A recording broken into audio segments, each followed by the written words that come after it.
Erik, the lost god of Crete. It is a matter of myth, to say nothing of magic, that the Greek gods from Hera to Medea would often fall in love with mortals and very often not know where the offspring of their mating had been hidden. This was all done to protect them from the jealous Zeus. Erik was just such a child, passed from cave to mountain, mountain to gorge, gorge to cave, by the nymphs who would play with him and feed him. When he asked them who was his mother, they could not utter a word, having been struck dumb in case they gave away the secret. As he grew, like all gods, to be strong and fast, he overtook them in powers and easily hid himself in the corners of canyons and gorges, until the nymphs got so fed up from not being able to find him that they left him there for lost. Erik found himself alone, the lost god of Crete. In the first rays of the sun that strike the grey crags that lie behind Zakros, you will see him, Crete's last god of Greece, clearly, but only for a short time. The very young and the oldest of the village knew he lived there. He knew he was old by the crags in the weathered rocks. What he didn't know was that he was the last god on Crete. The children sang songs about him, though they didn't know his name was Erik. They all told stories about how he could see him, but they couldn't really. They all saw what he did. In the winter, when he slept, he would cry, and his tears were said to be the torrents of water that flowed down the canyon and watered the olives. When he woke with a start from his many horrid dreams, he would jump around and rattle the mountainside, which everyone thought was an earthquake. When he thought of how lonely he was, his tears would freeze and become hail, which ruined the crops and washed the soil into the sea. His friends were the goats and birds who played and sang to him. He would hide them in the shadows so the shepherds and hunters could not find them. The hunters went home to tell their wives of how poor the hunting was. Their wives would laugh and mock, they saying, "He'd been playing tricks on you again." In the spring, when he smiled, all the flowers bloomed, and when he sighed, warm breath, the corn grew. When the ravens taught their young to fly and hunt, they would sit and tell him tales of their journeys to the far corners of the island, which kept him informed. The small birds rested on his shoulders or tickled his feet. In the late spring he would guide and protect them as they flew north for the summer to their nesting grounds. They would repay him with news and sightings of godlike happenings, but the black storks of Asia Minor always offered another explanation. They talked to the eagles as they sought out the winds and thermals that helped them find their ancestral nesting grounds.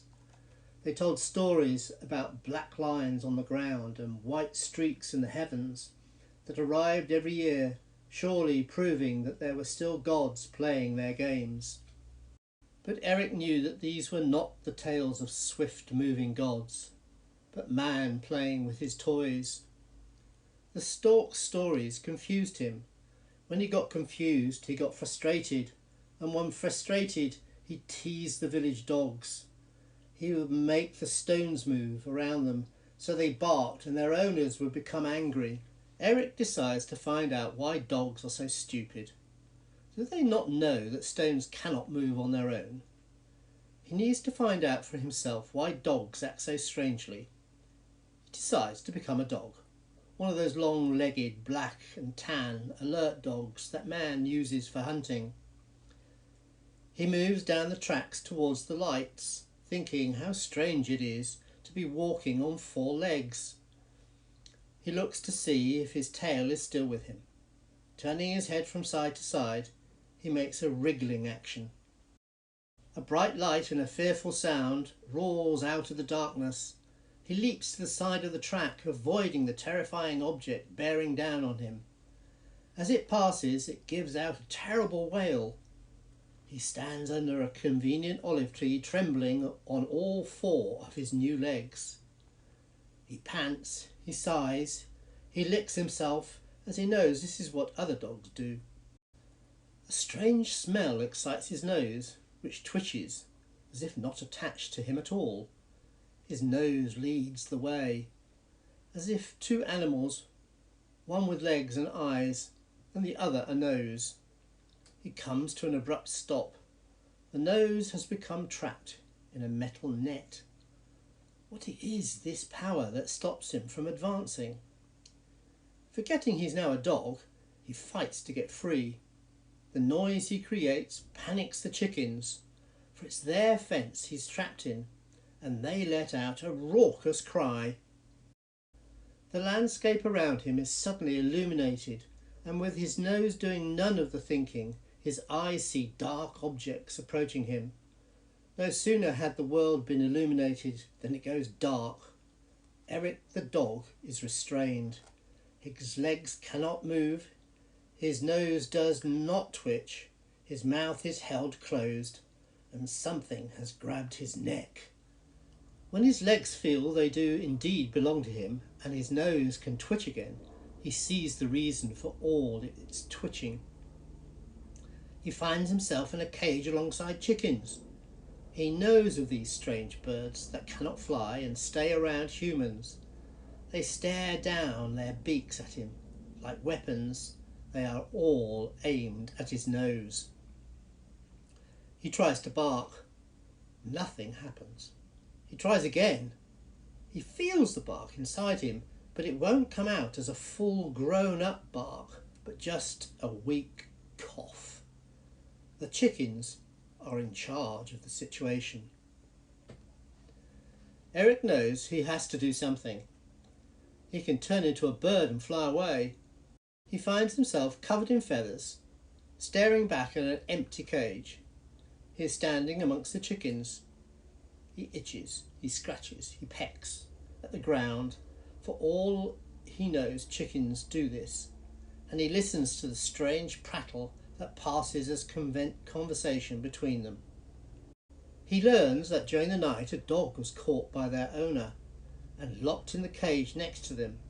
They were just about to peck out his eyes, as they were very fond of shiny objects, when it disappeared.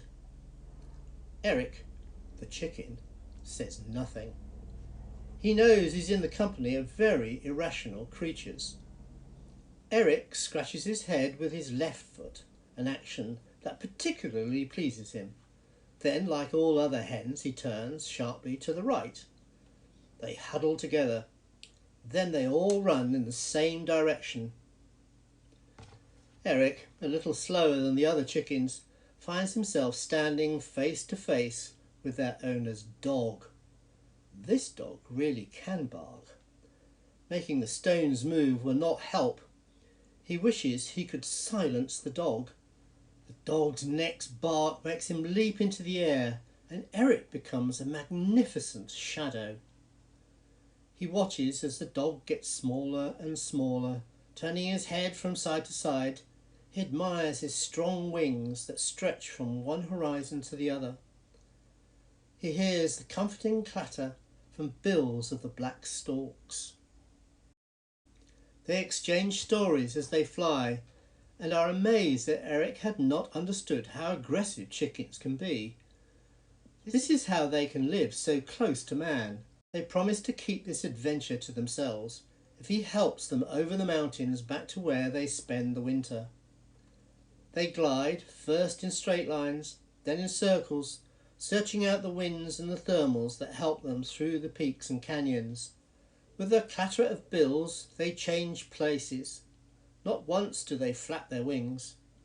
Erik thinks these magnificent birds must have once been gods, who have given up their other powers just for this one of flying. At night they float down to a river's edge or marsh, each stalk taking up a favoured perch. Frogs are their preferred supper, but Erik only manages the legs, leaving the bodies to be snatched up by other storks. In the morning he waits for the off. Then they all climb high in a spiral. Erik is always nervous at this moment, for he has not long learnt how to fly. This morning they climb much higher than before, circling many times before heading off to the east. Erik is too busy watching his shadow, chasing it across the olive groves and fields, scaring the goats with its immense size and casting darkness over previously sunlit beaches. Now he finds only water under his wings. Erik has never seen so much water. He watches as it glistens, his shadow having no effect on it. Looking up, he sees the stalks high above him and way ahead. Erik the stork begins to fall. The power has gone from his wings. He wonders if storks can swim. Does he know how to swim? He makes his wings long and broad. He glides back to the coast, landing among all the tall eucalyptus trees, disturbing the finches and crickets. The finches settle after they find that it is Erik among them. Why is he so far from his home? His story lasts for many hours, as he describes teasing the dogs, the crazy chickens, and feeling of flight for the first time. Now he wonders how he is going to find his way back. The finches tell him that if he's quick, he can use the setting sun and the emerging stars to search for his favourite cliff by nightfall. Running through the creeks and riverbeds, following his lengthening shadow, Erik finally knows he is home. Whilst waiting for another sunrise, Erik wonders how it happened that he's the only god of Crete, and how life would be different if there were others like himself.